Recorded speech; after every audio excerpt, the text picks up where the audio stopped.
felt like I was a monkey on a treadmill. I was constantly working, constantly away, and very heavily manipulated. We're living in a day and age now where there's more pressure than ever. Trying to be everything to everyone is just a vast road to being unwell. Guy Sebastian has lived many lives in public, from breakout success at a young age to becoming one of Australia's most respected and enduring artists. But longevity, he's learned, doesn't come from chasing approval or trying to be everything to everyone. Guy reflects on the experiences that shaped him beyond the music, growing up between cultures, feeling different early on, and navigating the pressure, manipulation, and self-doubt that came with success. He speaks openly about mental health, public pressure, and the moment he realised survival means protecting your inner life. Only on Beautiful Inside by Beauticate.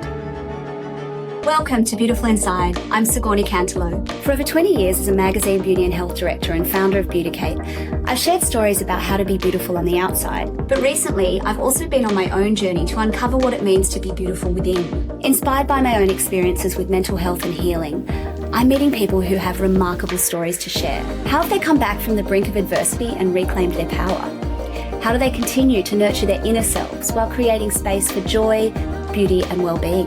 Now, before we dive in, I have a small favour to ask you. You have no idea what a difference it makes. Yep, you guessed it. Please hit subscribe or follow. This small gesture means that we'll have greater reach, better scope for guests, and more resources to make this show the very best that it can be. And feel free to comment on YouTube and tell me what you want to see more of. And together we can keep these important conversations going and continue to explore the link between inner and outer beauty. Whenever I'm in Byron Bay, I always make a time to come here to Aesthetica. It's the not-so-secret secret behind the luminous complexions of Byron's most radiant locals. Surfer mums, the Bangalow creatives, the Lux Hinterland hippies and Pittsburgh girls who seem to have cracked the code on effortless glow. Let's just say their secret might involve more than celery juice and saunas. Aesthetica is tucked away in a chic habitat precinct, and it's one of the most calming, elegant spaces that I've ever stepped into.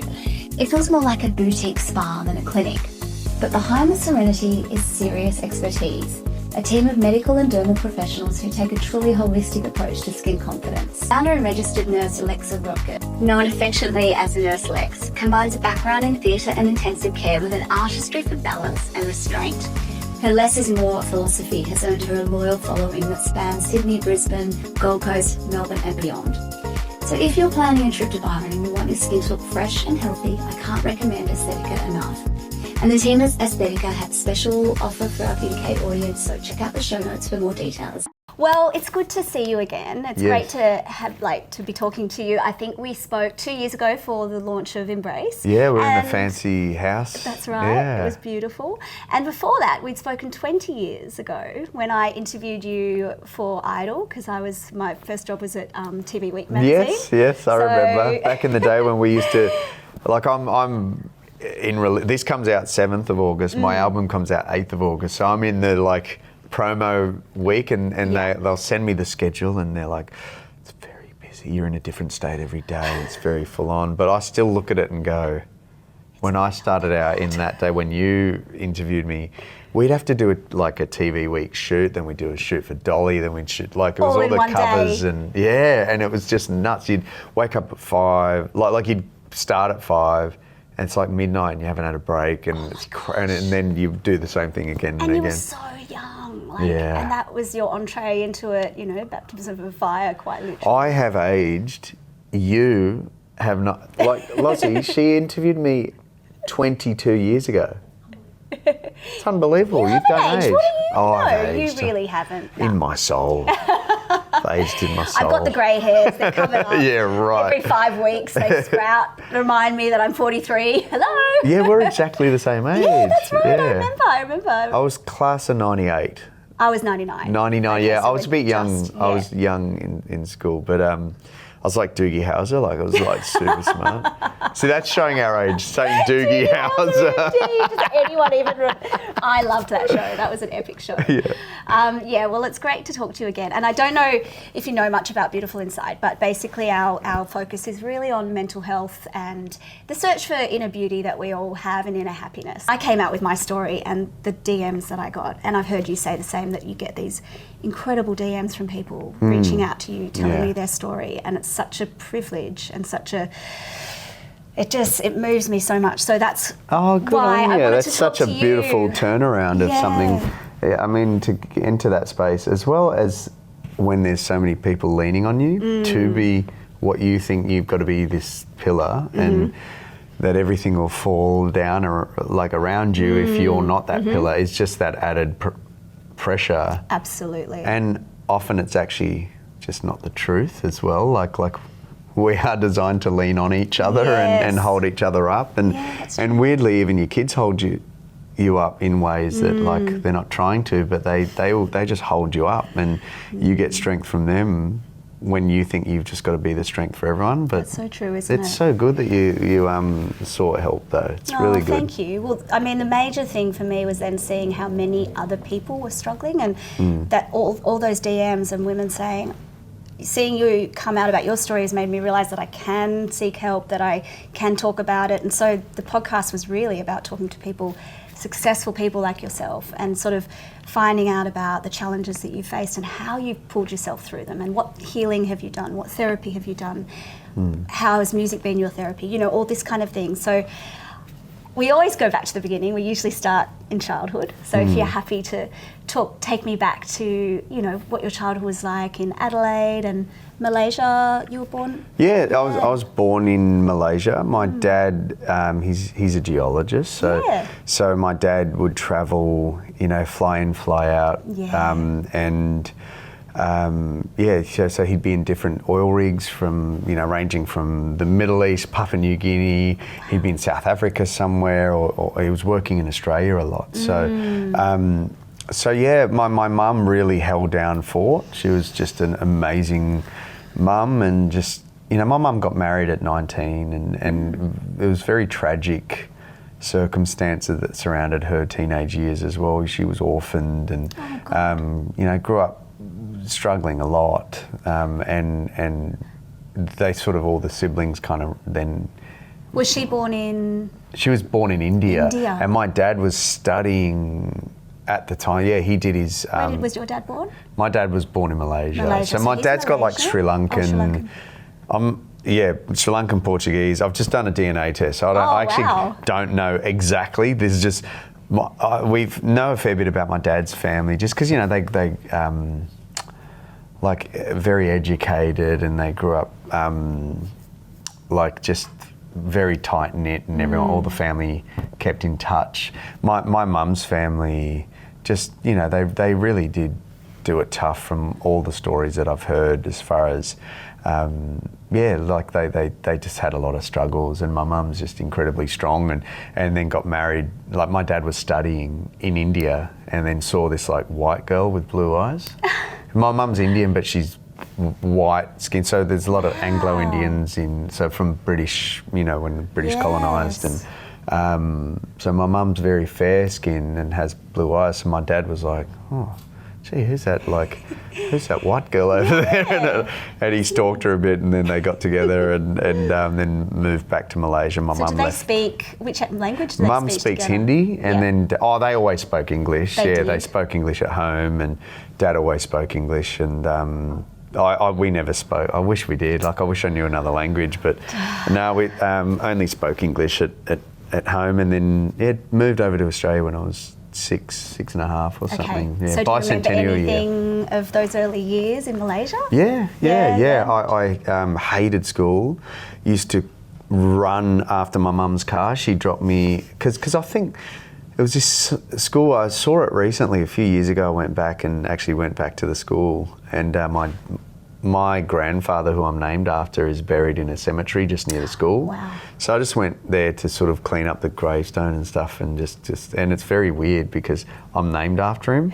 So seeing Guy, Theodore, Sebastian on a gravestone was kind of like a bit morbid. It was a bit morbid, but then went back to that school. I was petrified. I think the teacher had this cane that she just like whacked the tables with, and it was like, I was just petrified. And I was the different kid that was like, when I was younger, I was actually pretty white. Like I had a lot of my mum's skin, so I was white, and I had straight, I had coloured eyes and straight kind of brownie blondie hair. Oh wow! So like really fair. Yeah, I've got like photos from when I was a kid. I'd love to have put them in on the B-roll. Yeah, that'd be really cool. I was really white, and then I hit about 6 or 7, and then my dad's colour and stuff started to come through. I used to get this dish called nasi lemak down the road, and it's like it's weird. They eat it for breakfast a lot, but it's very spicy. There's like a spicy sambal. It's like rice and it's Malaysian food's my favourite actually.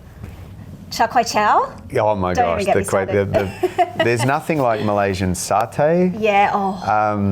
Proper hawker. And the big roti chana, you cannot beat it. It's the best. I was always different, and I hated being different. When I was a kid, I hated that I was different. And we all do. Kids pointed out there was stuff that was difficult about being different, definitely. And I think I've spent most of my life. I've realised there's enough voices calling out bad people. I think equally as effective is calling out great behaviour. And I was surrounded by really great people that hated racism. And whenever it would happen to me, they'd arc up and like have my back. So like I remember at footy once, like I was playing a game of footy and I tackled this other kid and he got angry and he swung at me and he called me the N-word a couple of times. And the furor around that situation towards him and the angst towards him that he had used that word against me. Like I love calling out good behaviour and so there's a lot of great behaviour that came to my defence. I had good mates. I had a very loving family that just we love each other, we still do. We've got a massive family gathering actually having over Christmas and a family wedding. I think there'll be 60 of us or more. Oh, that's amazing. Yeah, probably 60, 70 Sebastians all gathering in Penang eating. I'll come back 10 kilos heavier, but I'm very lucky on that front, like very lucky on that front. And so look, growing up had its challenges as everyone's does, but I just think we're living in a different age now of challenges. Oh, yeah. Like you saying through everything you went through, the facade was, everything's great. Yeah. It's just a different time to navigate now for people. We're living in a day and age now where like there's more pressure than ever, I think, just because everyone's got access to you or we give people access as well. Trying to be everything to everyone is just a fast road to being unwell. Yeah. And when you're a public person, there's an added pressure, of course, and you feel like your whole identity in life and ability to survive is attached to what people think of you, and if that falters, you feel like your whole life can collapse, and so there's all this pressure that social media has put on, and not just social media, but just the nature of how we've evolved, our access to information, how we digest stuff every day on the way to work. We're feeding ourselves with all of the world's worries and things that we can't do anything about and that are not in our control, but we're also obsessed with keeping up appearances and being everything to everyone. And when I was a kid, I cared about what Craig thought of me, James, Tim, like all my mates and my brothers and my family, and I would also receive input into my behaviour in my life from just those people. Yeah. I wouldn't hear from others. Like they don't know me, and like they don't have access to voice their opinions at me. Like I can't even read it or see it if I wanted to. And they might be saying it over dinner at like their house. Like you might be talking about a schoolmate, but unless you're in their circle, they'll never hear it or see it. Like 6 degrees was the biggest. 6 degrees of separation was the biggest sort of radius. Yeah, Could affect you. You're right. And so they also had opinions on my life, but it came from a place of they cared about me. Yeah. So if James or Craig went, mate, you're being a proper knob here, like just calm it Pull your down. head in. Yep. Yeah, pull your head in. I'd go, I'll listen to them because Yes. they want the best for me. Whereas now kids are on, like, they're getting like stuff shared on Snapchat and on like social media and on TikTok and everything else, that these people don't even care about you, and you're reading what they think of you. Like, you're reading the bullying and the little, like, you know, pictures of you that have been, you know, changed and manipulated and like just for teasing and bullying, and like you've got more access to incredibly bad behaviour, and it's right there. And so our whole foundation of what we think of ourselves is completely destabilised because there's just too much input. Yeah. And then there's like what I was talking about before you got here was like, we're also on the way to work or we're in bed or whatever, and we're watching all these people that are just screaming these one-size-fits-all things like no days off. If you want to succeed, you got to blah, blah, blah. You got to do this, and you know, you want to be ripped, and that's a sign of this. And then they're listening to Joe Rogan and all these other people, and everyone's got. They think. I just think we give too much credit to other humans. Voices, we're all the same. Like, we're all smart. Overload, we're all like we're all geniuses and masters of our own life because we've lived it. We know what we're capable of. We know what makes us happy. So it's, if you want to be ripped, you've got to be disciplined and all that sort of stuff. But then if you find that pursuit is completely screwing with your mental health, trying to keep up this, then you've got to change one. Like, you can't only deal with one thing in life and expect it to not affect the other thing. So I just think life's about balance and doing what's good for you. Like, not looking for someone to tell you how to live and tell you all the answers, because it's just, honestly, it's a fast road to just like feeling inadequate and everything else and just being sad. And so, I think there's just too many people screaming, and life is about balance. And I've just written this record, and the whole record, there's a circle, like this pink orb, and it's representative of the last few years, especially the last decade, but last 4 or 5 years, just realising I don't want to be everything to everyone, because that means I'm just Switzerland. I've got no opinion. I'm scared of getting cancelled. Like, I'm just like, fear, living my life with fear of what people think of me. I just want to get back to a place where I've got this beautiful circle of people that just love me, I love them, I can actually be something to them that's effective. Like, they're moving house, I'll come over because I've made you a priority. I'm not trying to be something to everyone. And that, when you get that circle locked down, it's manageable. And it's something that just holds you up. Like, you hold each other, you lean up against each other, and that circle, get that circle, screw everyone else. Like, everyone else can just get bent. Like, it's like it's just not worth worrying. It's too much worry, and worry will just lead you to a dark path, I reckon. Speaking of dark paths, you've spoken before about time in Edinburgh when you suffered from situational depression. Tell us about that, and how what led you there, and what point you realised you needed to get help for that. I definitely knew I needed help at that point, just because I think you only ever feel, I don't know, I'm only talking from my perspective, I ask for help when I feel like I can't help myself. And I know that seems so, of course. No, but not everyone does. No, but I think... People are ashamed. Yeah. Or they just think it'll sort itself out, or they can fix it themselves. Yeah. But that was the first time maybe I realised it was a thing that was like spiralling. Yeah. It was like I was just walking around with like this shadow always on me, and that I just couldn't talk myself out of it, and I'm usually really good at that, like just looking at the bright side of life. And very positive. Well, there's so much good, and then it doesn't help. You realise that, actually, it's not about this circumstance. It's not about my situation. It's like that's all contributed to this just being, I'm in a terrible place. I don't know how to sort of get out of it. And what do you think started it? It was so many things. There was so many How old were things. This is 10 years ago. 10 years, okay. Yeah, 8 years ago. Yeah. Eight years ago. So I was 21. Yeah. So 35.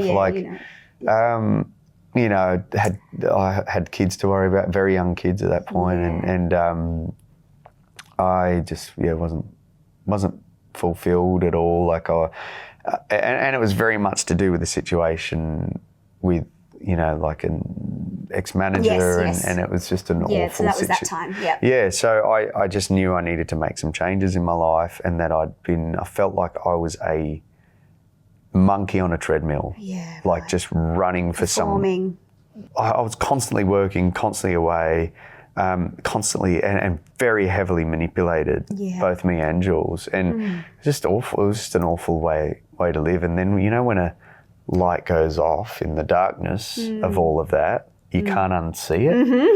Mm-hmm. I kind of went, and then, can I be honest? I think the biggest thing that made me really blue and really sad was my opinion of myself, to be able to be that manipulated. I felt like I was the dumbest person alive. No. And I always had pride in like being switched on, both with people and just in general. I thought I was pretty switched on. I could not have felt like more of a dumber person at the time. I just felt dumb. And then when you go down that path, you're like, what am I smart at all? Like what? If I can't read what people, good calls? What good calls can I make at all? And what does that mean? Existential crisis. Yeah, and what does that mean for how I deal with human beings? Yeah, wow. Moving forward, Wow. can I trust Yeah. anyone Everything comes or crashing down. Yeah, so it just destabilizes everything, and then you've got to slowly rebuild yourself. And if you try and do that in a landscape of being everything to everyone and trying to please everyone and thinking there's a one size fits all, no.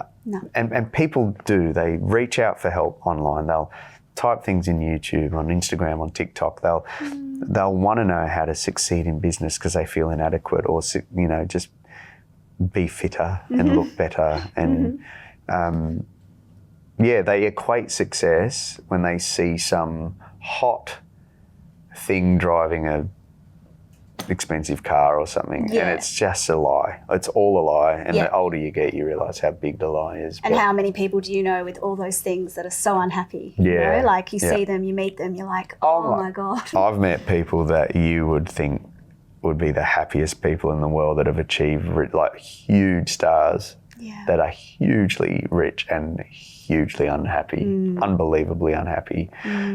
Like for me personally, I'm not someone that tries to give anecdotes that are for everyone. Yeah. But I've just realised it's like, I've got my circle, I've got my people. I'll never please these other people that have decided they want to hate me anyway. Like I've never done anything to them. They've made up their mind. They've put all these different labels on me. Like they've read Twitter comments and I'm this thing in their mind. I can't spend my life trying to change it because But they're bringing all their baggage to it too. We don't know what's going on in their world as well. Like that whole hurt people thing. Yeah. Like, it's true. But at some stage, I reach the level where I go, I don't really care. I don't care. I can only care about the hurt people in this circle. And once I know I can sort them out, me out, and I've got enough energy for them, that's when my energy spills over. Yeah. That's when, through the foundation and everything else, I can do that. But it's the old put the life jacket on yourself before your kid 100%. Thing. Yeah. I've learnt the hard way that if I'm rendered useless, like I can't help anybody. So what did you do in those days of, the dark days? Like did you go and get to see a therapist? Like was it just... Yeah. Were there things that you learned in that time? Obviously, this whole concept of your inner circle and the importance of them. Were there any sort of strategies, ways of thinking that helped you? I will say that I was lifted by the people around me, like, because I'm a talker. Yeah. Don't know if you've noticed. So am I. It takes one to know one. I love it. I love chats. I love too, people, the and I love chats. Yeah. I've got a best mate that's like, couldn't be a more opposite person to me, but I reckon we're the definition of mates that just like A-frame mates. We just literally lean on each other, and he's, we're heavily into sports, and we've just got some similar interests. Like he's a great cricket player. He played first grade cricket, and I played grade cricket growing up, and then AFL. He's a bit of a rugby head, but we chat sports. But so we've got these little things that connect us. Nothing else is the same. Like we're so polar opposites in so many other ways. He's not into music or arts. Like he listens to just talk. Like he's 2GB is all he listens to, and he's the kindest, most loyal friend you'll ever have. And he taught me a lot about being a good mate. Yeah. He taught me how bad a mate I was just by being like trying to be everything to everyone and being actually like uncommittal. Just not being there.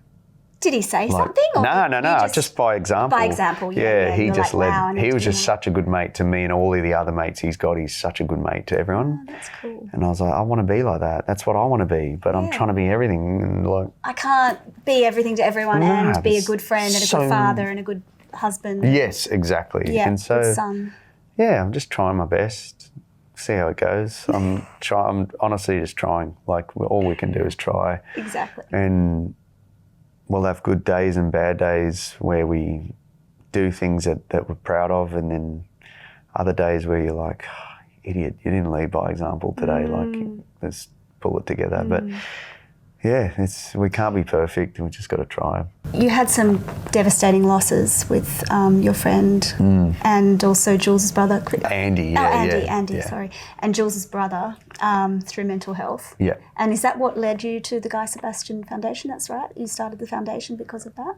Yeah. Well, we wanted to, I guess, a bit of a legacy for Andrew, Jules's brother, and then Luke. One of our band members. Luke. Luke was in the band, and like funniest bloke, so smart, so talented. We started it because we just want to do something that was effective, but I didn't want to do anything unless it was like a tangible difference in the space, because there's already heaps. I thought if we can't do that, then we'll just support something else and we'll just fundraise for that. But we really found a space in youth mental health in particular, and I've talked a lot about the different challenges that are present in this day and age. Yes. What we do, unfortunately, through, like screens, but also throughout history, is we're always late to the party when it comes to societal changes and the ramifications of it. We're always late. We're always playing catch up. We're always having band-aid solutions, and I just think we really need to get on top of the effect of the destabilisation of who we are as people, how much input kids and adults have got to what this digital age has done and technology has done to destabilise us, but also just all the other challenges that 2025 brings and beyond, and so this youth mental health program that we've got runs in schools. It's called Open Parachute. It's created and developed by Dr. Hayley Watson, who's incredible, incredibly smart, and has created this program that's a peer-to-peer program. So we're in over 200 schools around Australia. We fund the program. 200 and something thousand kids are going through it. Costs us $15 a child for the entire year. That's incredible. As a foundation, it's just been a great partnership for us, and it's just it's so simple for us. We've got someone that works part-time for us, one staff member. Everyone else are volunteers. So our whole board, they're just volunteers that want to help. All the money goes into the program. All the money that we raise, and a lot of the money is like, we've got a few partners, like Ampol have been a great, partners, a few partners that team up and help out. And then we've got, like, I do a lot of gigs and stuff where they'll pay the foundation instead. What about your own boys? Like how, because I've got a 13-year-old son and a 9-year-old daughter, and I struggle so much with the screens. What do you do to put limits on things? How do you manage it, knowing all that you know about mental health and what the screens are doing to our kids? So mine are, Huddy's 13, and then we've got an 11-year-old in Archie, 2 boys. Yeah. We asked Dr. Haley. Yeah, great. And You've got so it on that was board. amazing. Psychologist. Yeah, I had a chat to Dr. Haley about it because Hudson he's in high school this year, and they get the bus. Max, So we, just for safety, I was like, I want to know where he is all the time and be able to contact him, especially if he's getting the bus home. And I asked her, we trust him. He's a great kid. He's very kind. He's polite, but we know we're handing him the world here. Yeah. And it's something that you hand that within days can change the fabric of who this person is. Yep. And Haley gave us Haley gave us great advice. And you asking me that question, me giving you this answer, it's just what worked for us, right? So it's not everyone should just figure out what's best for them. Yeah. Like, as a parent, you need to trust your intuition and your gut. But for us, she said, it's about working at the balance of the power of responsibility. So the power of giving a child the opportunity to prove responsibility is also something to consider. So giving them the opportunity to not mess up and to use this powerful tool wisely to adhere to the strict boundaries that you've set. You can give them that opportunity, but you also have to enforce the consequences of them not respecting those boundaries and not being responsible with it. So we did that, and then we had to make some ramifications because they get too addicted. It was an awful thing. And it's also dependent on your kid's personality. I know some kids that have phones, they're never on it. They're like, no, I just want to play sport and I just want to.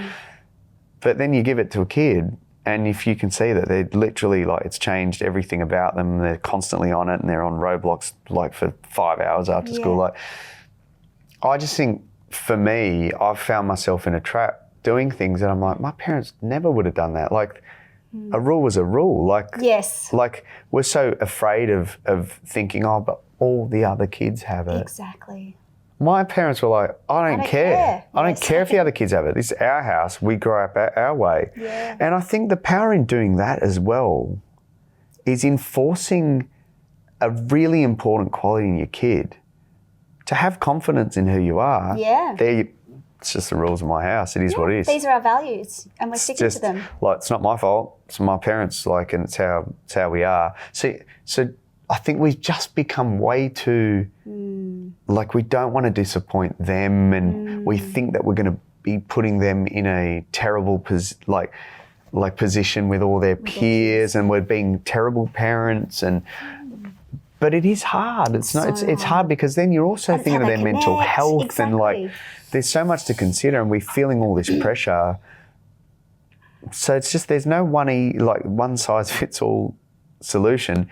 Every kid's different, but obviously you just got to back yourself as a parent. If you can see this is rubbish for my kid, like I can see it's rubbish. The first thing that he goes to, like, why doesn't he or she go to something else? Like when they get home, they could be doing this other hobby and this other thing, and they never will if that's the option. No. If this is the option and they're like that, if you know that if that's the option, they take it every time. Yeah, that's not great. You have to have boundaries, and it's pretty good. Like on the iPhone, for example, like I've set heaps of limits and all of the screen time limits, and there's certain times where it just literally everything shuts off. Same here, yeah. But they don't have phones at the moment. They've got. They don't have phones. No. So what did you do about the bus? We gave it to him. Oh, and it didn't work. And it didn't work for us. So we've got to. It just didn't work for us. Yeah. we've just got one dumb phone that they take. They call them dumb phones. Yeah, flip phones. Smartphones or dumb phones, yeah. Great. We just got them that. So they've got that. And I've threatened my son. I'm like, if this goes on, you're getting a flip phone. But but it's so powerful to give them that opportunity as well. Yeah. If they can prove themselves, that's also powerful. So I don't know, we'll feel it. I think we're just going by feel. Everyone's different. Some parents will find it isn't an issue at all, but you've got to be pretty switched on, because even all the limits you set, they've got heaps of hacks. It's heaps of hacks, and then you don't realise that they've got also Messenger on their laptop. I know, they get around it all. My son cheats it all the time. Yeah. But well, I think we've got one question left, and I'm going to make it about the fragrance. yeah, no worries. So you are the ultimate connoisseur. I remember we discussed it last time. That's a very big thing. You are, though. I mean, we talked about it at length in our last interview, and you have a lot of fragrances, and you have a lot of knowledge about it. And what are you most proud of about this fragrance? I mean, you obviously talked about the price point. That's amazing. What else, about the development? Really? It took a while. It did take a long time. I'm going to have another go. Yeah, go for it. I think the thing I'm most proud of is it has ticked the boxes I wanted it to when I set out to make a male fragrance. Just in time for Father's Day? Yeah, and I felt a lot of pressure, but then like an album, I had to actually arrive at the same point. It's not the last album I'm ever going to make. Just get it out there and let people enjoy it. Don't overcook. I'm a bit of I'm a bit strange and OCD about certain things. Just get it out there. Let people enjoy this, and then do something else that feels different, that has a different flavour. Yeah. But what I set out to make was something that was sophisticated and something that had depth to it, that smells expensive, but you can just still bath yourself in it because it's affordable. Yeah. And I think you can still have nice things and not have to suffer for it. It's got obviously the tobacco, leather, black pepper. I really wanted a burnt citrus kind of feel in it as well. So there's kind of a burnt lemon, or like there's an Italian lemon through it, and so a little bit of freshness that comes out. I think it's one of the top notes for me. I actually feel the citrusy nature of it come out later. Yeah, I can still smell the pepper. Yeah, because the pepper and the tobacco, it's that leathery kind. All of those organic elements for me. That hits me, and I go, I love it. It's tough, and then the sweetness and the sort of more citrusy. For me personally, it comes out. That's what I like, is that linger with the citrus, and but it smells. It smells. The sillage. It smells. Yeah. It smells expensive. Yeah, I wanted it to smell expensive, and I wanted it to have good concentration so that it lasts, but still be. We've ticked some boxes and kept it all within what we needed to, and I'm stoked how it's come out. So, and the bottle looks pretty cool. It's very cool. It's like a fluted glass, and as the light shines through it, it feels like you'd put it on your dresser or something. It's got a bit of a cigar lounge feel to it. And, it's soulful. I think it's. And soulful. the name is after your dad. Oh yes, who used to smell like Draco Noir when he would go off on his geology trips. Yeah. Your memory's amazing. Dad was. Dad's he's our hero, and we just love him so much. And his name's Ivan, so we've called it Ive. Love it. And he was always That's what your mum used to call him. Yeah, and Ivy or Ive. It's also just, my dad always smelled good, and I loved that. Like, everyone would always say, Dad always smells and dresses so well. Like, even Jules was like, your dad always, like, he's so sharp, and he's always like, and he's been going through kind of a quiet hell recently with his health, and is he ill with something? He's going through treatment at the moment, and so he's all right. He's a tough cookie, and so we're all behind him, and this is just a tribute to my dad, and what a great dad he's been, and he's a legend. Beautiful timing for Father's Day. Yeah. Oh, well, thank you for the chat. It was No really worries. great to talk to you, and I wish you much success with the launch. I'm sure it's Thank you. I've got to get home and change. Yeah, we're going to hear you sing tonight. So Yeah, thank definitely. you. I Thank you so appreciate it. much. Thank you. Good to see you again too. Thank you for joining me on this episode of Beautiful Inside. If you enjoyed this, the best thing you can do is share it with a friend, leave a review, or give us a rating.